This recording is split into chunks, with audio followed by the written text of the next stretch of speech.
Hi everyone, Alex here with another image review session.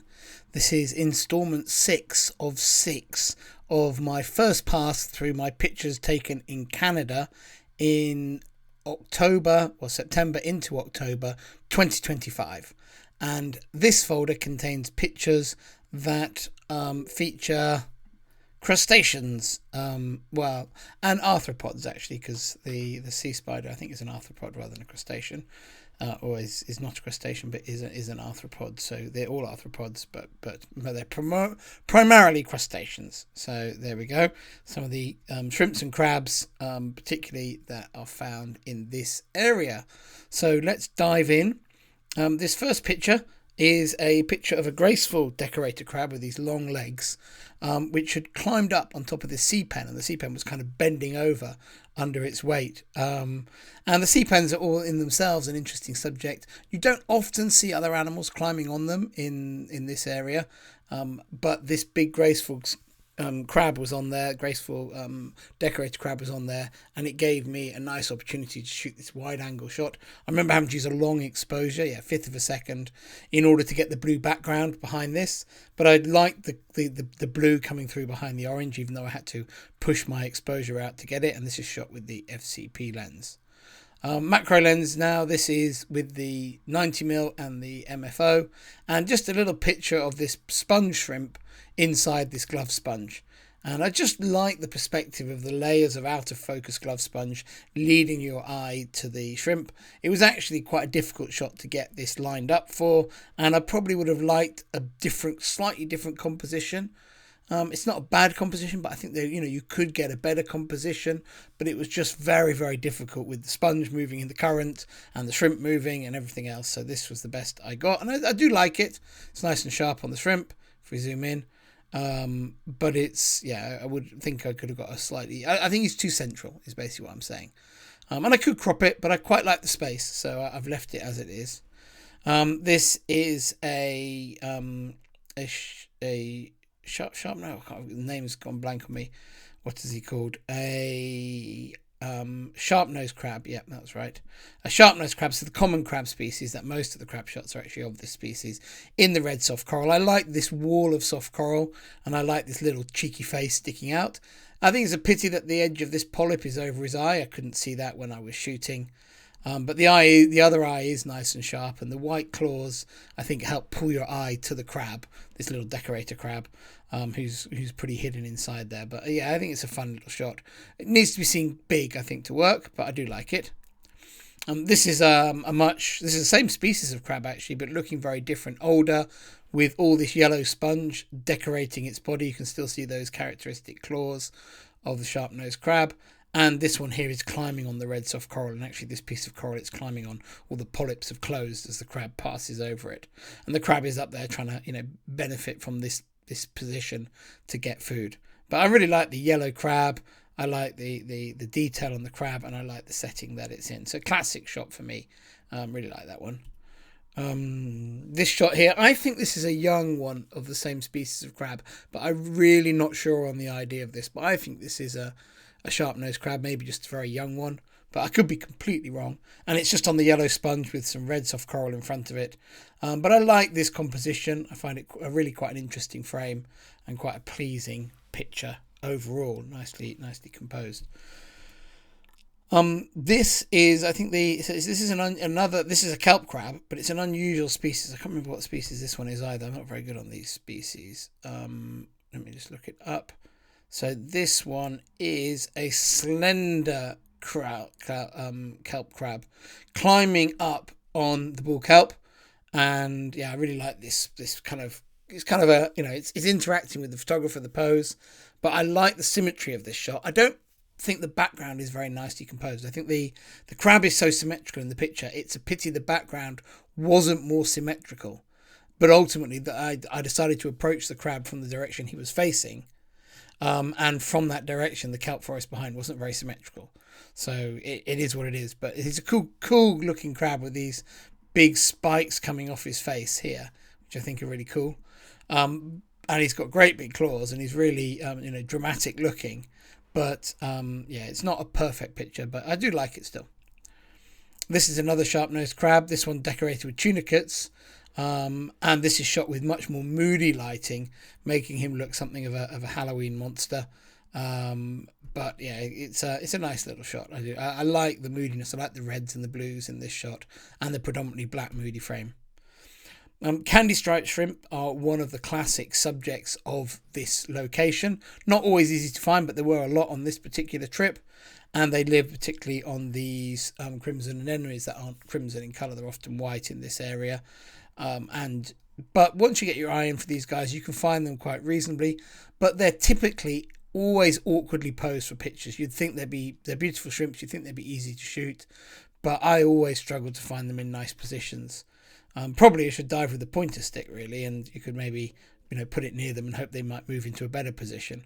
But that's all a bit difficult in the cold, so I've never tried that. But yeah, these are some shots I took of this. These are the same individual. I quite like this one, the way the arms of the tentacles of the anemone are framing him.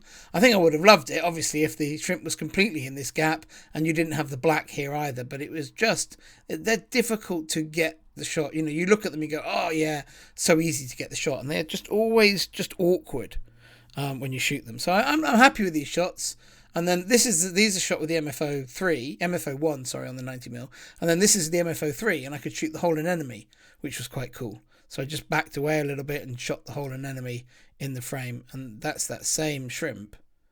And I could shoot it, you could shoot it head on like that, but it's just never quite perfect the way it's lined up. So yeah, I like them very much, but they always frustrate me as well as a subject, because you never quite get as good a shot as you were hoping when you were shooting. Another little crab, it's probably another sharp-nosed crab, a young one again. It looks almost like he's got 4 eyes, because he's got this dark area here at the edge of his mouth, and it almost looks like another eye.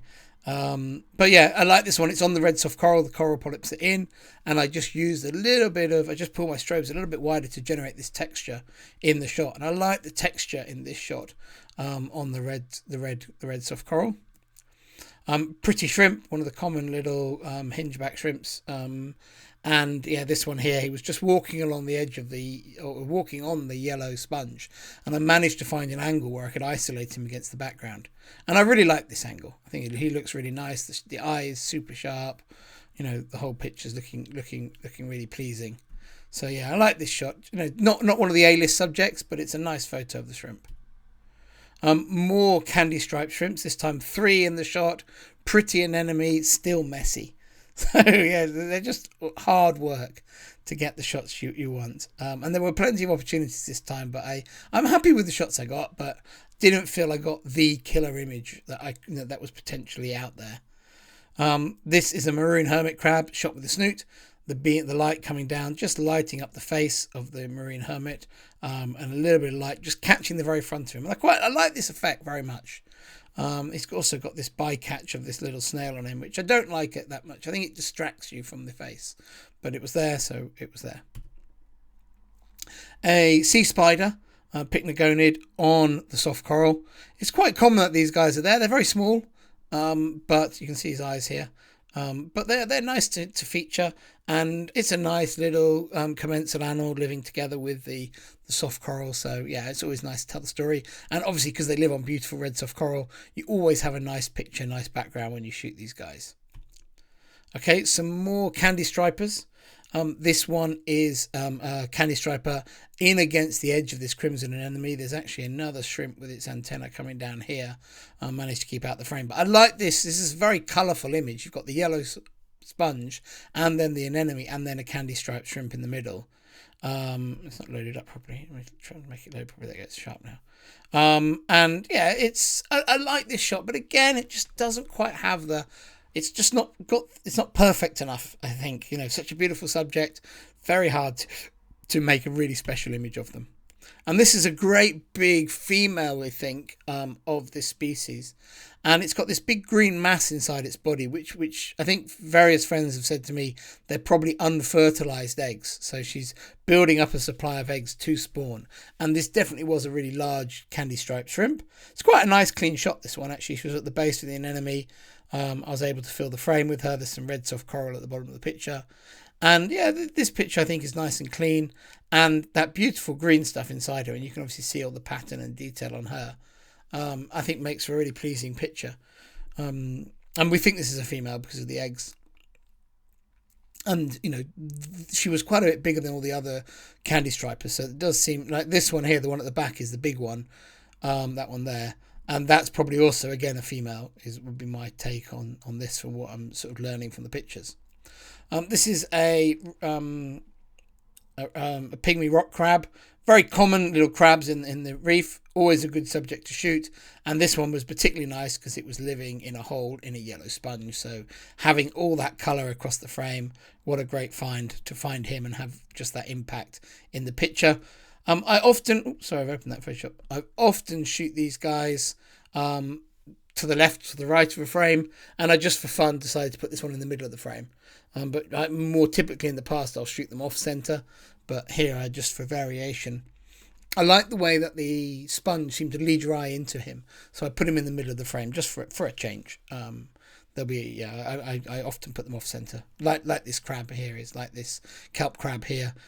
Climbing up on the kraut, I think it's a northern kelp crab, just up on one of the leaves of the bull kelp, and they were up here because they were feeding on these goose barnacles that were growing on the stalks of the kelp, and the crabs were up there feeding on these. So yeah, it was nice to shoot. There was lots of these around this year, so it was a great chance to shoot lots of different kelp crabs. Here's one feeding on the barnacles, and I took lots of pictures of the kelp crabs, which I really enjoyed as subjects.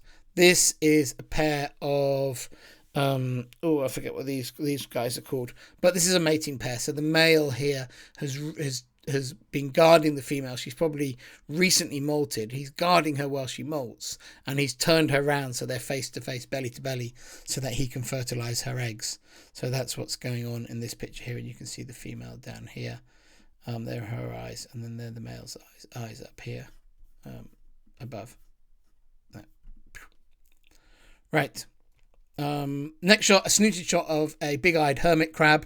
These guys have a lot of character to them, but they often live in quite dirty environments. So I thought the selective colour was a great way of drawing your attention to the face. Selective colour, selective lighting of this one. His shell is covered with barnacles, and you can actually, another crustacean, and you can actually see all the feeding apparatus, which are the legs, as it happens, of the barnacles up there. With the mount, and the selective lighting of the snoot actually really brings those out, which wasn't part of my plan, but it's a lucky happenstance from that technique. Some more kelp crabs. This one here on a big sort of braid of bull kelp stipes, all mixed together. I like this one with these big pincers hanging down. It looks really cool. And this one here, this is shot straight up. And there was this kelp crab on the underside of all these kelp fronds. And I just sort of swam underneath it.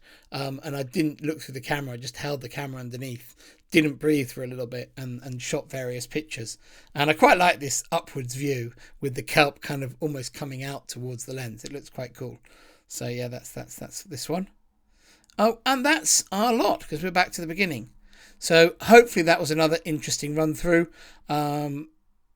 These last few were taken with the Nikonos 13mm lens. The rest Tamron 90. This is with the FCP. And if you're interested in the camera settings from these pictures, remember that these shots are already on my website. And on my website, if you click image info, when you're browsing through the images, you can get all the camera settings. So thanks for watching. And those who've watched all 6 of these Canada videos, a double thank you. And I hope you enjoyed the images.